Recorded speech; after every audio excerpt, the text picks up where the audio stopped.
Bonjour! Aucune idée de ce qui m'a pris. Ça fait longtemps que j'ai fait un podcast. Je ne saurais dire. Peut-être 2 semaines?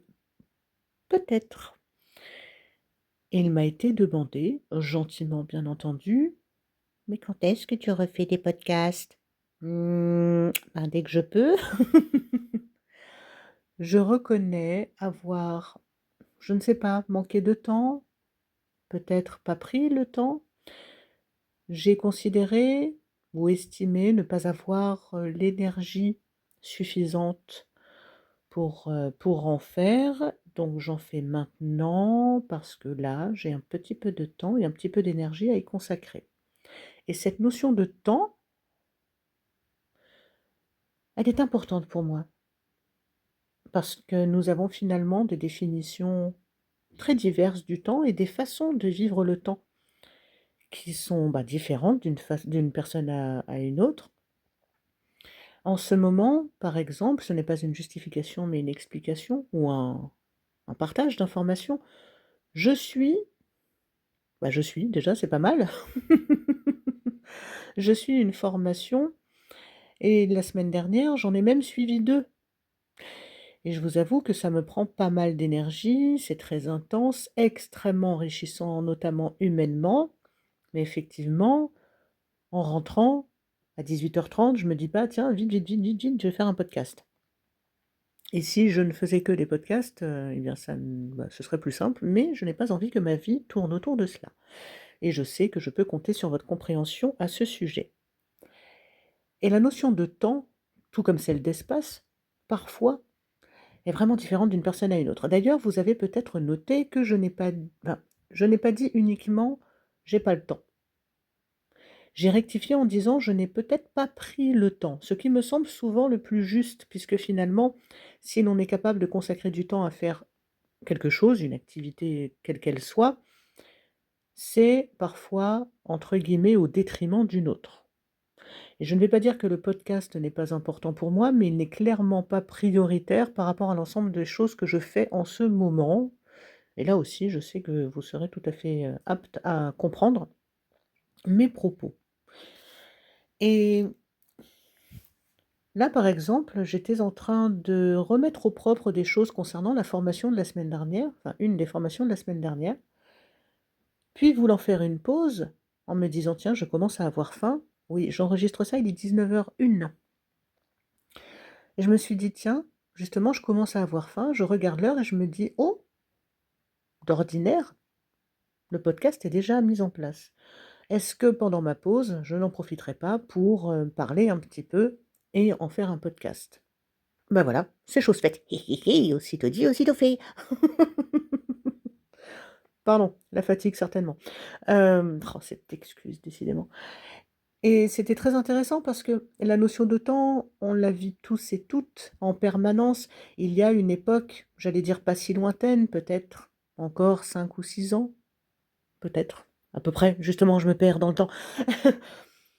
Et j'étais quelqu'un très à cheval, pourtant je fais pas d'équitation, mais très à cheval sur le temps. Je ne supportais pas d'être en retard, mais je ne supportais pas que d'autres personnes soient en retard puisque l'heure c'est l'heure. Après c'est trop tard et j'étais d'une intransigeance. Et certaines personnes, je le sais parce qu'on me l'a déjà dit, me diraient: «Oui, mais c'est normal, c'est une question de respect».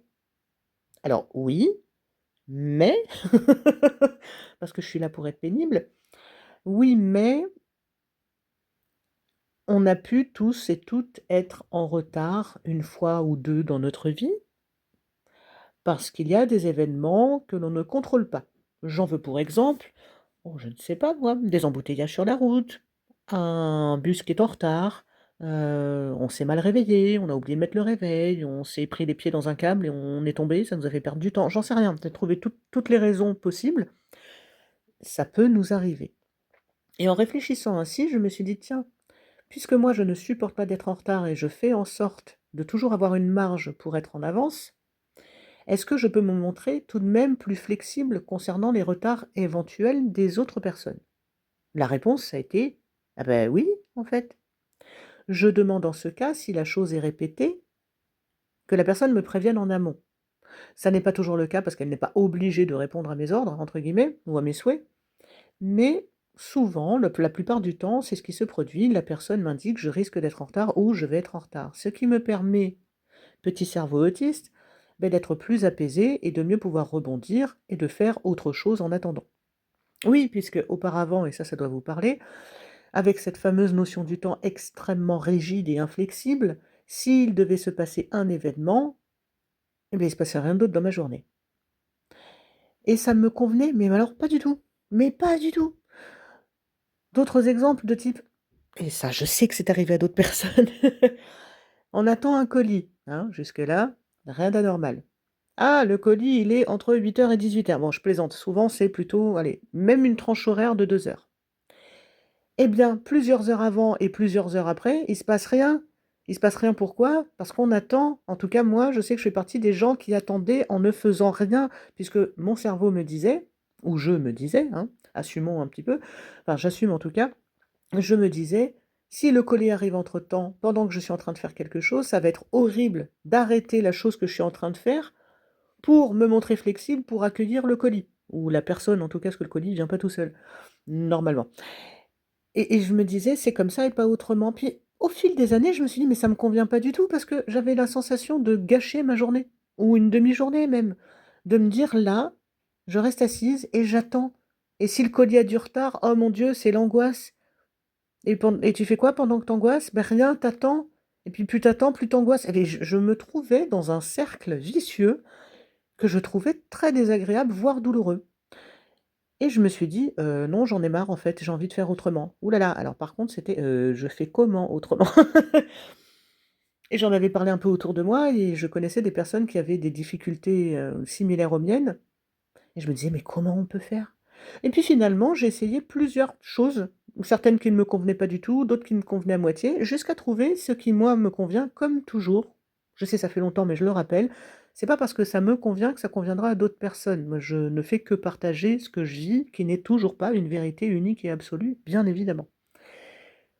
Et donc je me suis, je vais pas dire surprise non plus, mais oh si, peut-être un petit peu, à découper des tâches en sous-tâches. Il me semble avoir déjà évoqué ça dans d'autres domaines, mais là, concernant la notion du temps, de l'attente et de l'anxiété que ça peut mener, je trouvais ça pertinent également. Par exemple, si je suis en train d'attendre un colis, je reprends cet exemple, je peux, toujours, moi, hein, ça n'engage que moi, bah tiens, il me reste un bout de vaisselle, et en découpant la tâche vaisselle, ça veut dire la laver, la rincer, la ranger, ou l'essuyer puis la ranger. Donc je peux avoir 4 étapes découpées, provenant de la seule tâche, de départ qui était faire la vaisselle. Ça peut être: «Tiens, j'ai envie de créer un truc de scrapbooking», et je peux le diviser en, par exemple, je prépare le matériel dont je vais avoir besoin, puis je commence la structure de ma création, puis après la décoration de tel truc, et cetera, et cetera. Donc un minimum de 3 étapes plutôt qu'une grosse, tâche. Et là, je parle pas de moi. Pardon, je me fais toujours autant rire, j'adore. Et et en fait, je me suis rendu compte que je pouvais, utiliser ce que je viens de décrire dans absolument tous les domaines et tous les contextes, et c'est beaucoup trop bien. Enfin, pour moi, c'est beaucoup trop bien, c'est libérateur. C'est plutôt que de vivre de la frustration liée à de l'attente ou, en ne faisant rien, à l'absence d'action, et cetera, bah, finalement, je me dis: «Bah, tiens, plutôt que d'être frustrée, si je faisais plusieurs choses, enfin, si je découpais chaque tâche en petites tâches», et pour moi, ça fonctionne à merveille. Et si vous avez des exemples, de choses comme ça que vous avez mises en place et surtout qui fonctionnent pour vous, bah, moi, je veux bien que vous laissiez un petit commentaire à ce sujet. Et je suis ravie, pour conclure, d'avoir pris du temps afin de vous parler en totale improvisation de cette notion-là, et je suis ravie et je vous remercie pour les personnes qui auront pris de leur temps et de leur énergie pour écouter ma superbe petite voix. En vrai, merci beaucoup. À bientôt.